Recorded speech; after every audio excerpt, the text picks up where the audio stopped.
going to face a very tough future for their retirement. Because the three biggest pillar of your retirement is in question or broken.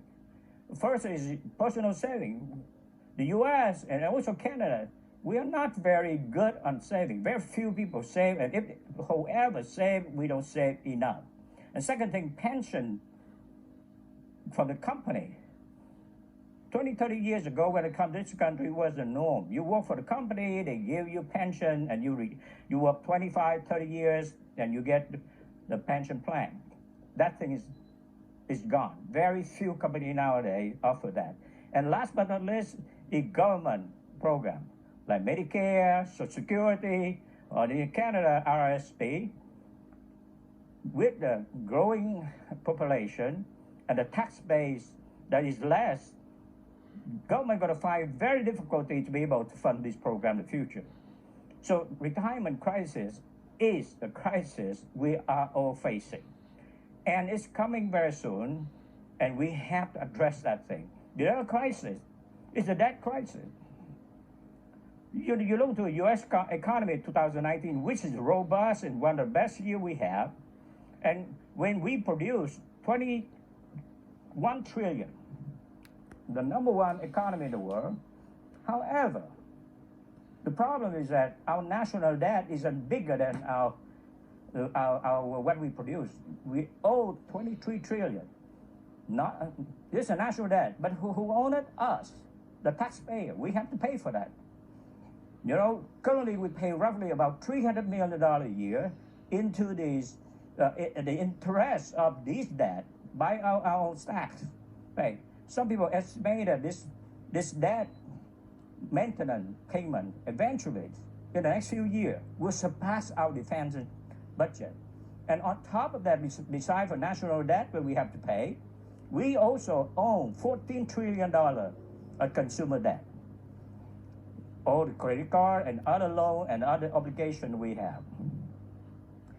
And with this year, I don't think things going to be better. It look more glimmer than the picture of 2019. And last but not least is the spending crisis.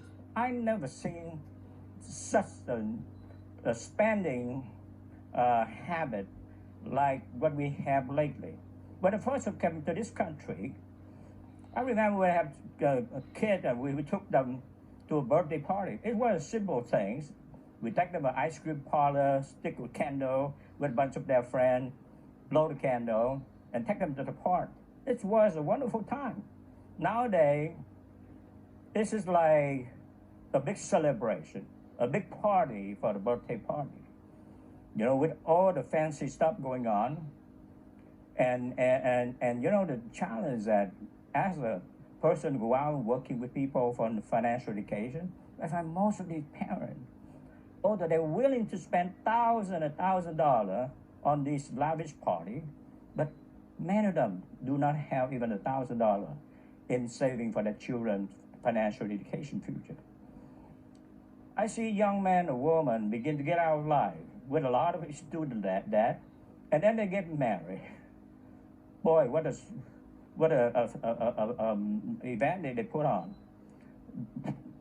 And to reflect when just about a few decades ago, during my time when we get married, we have a good ceremony at the church, and then we have a good reception. It costs us a very manageable amount. Today, I see so many kids going to, so many young people, after the college debt, the marriage put them in more debt.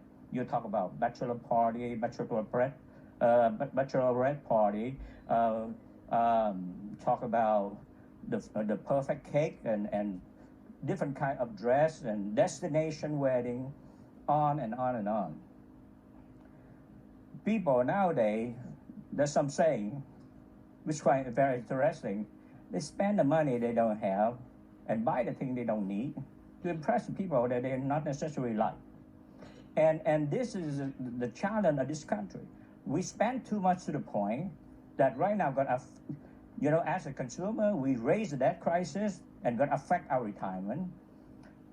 And also we have no emergency saving, 44% of American right now, and I think similar things in Canada, could not cover an unexpected expense of just $400.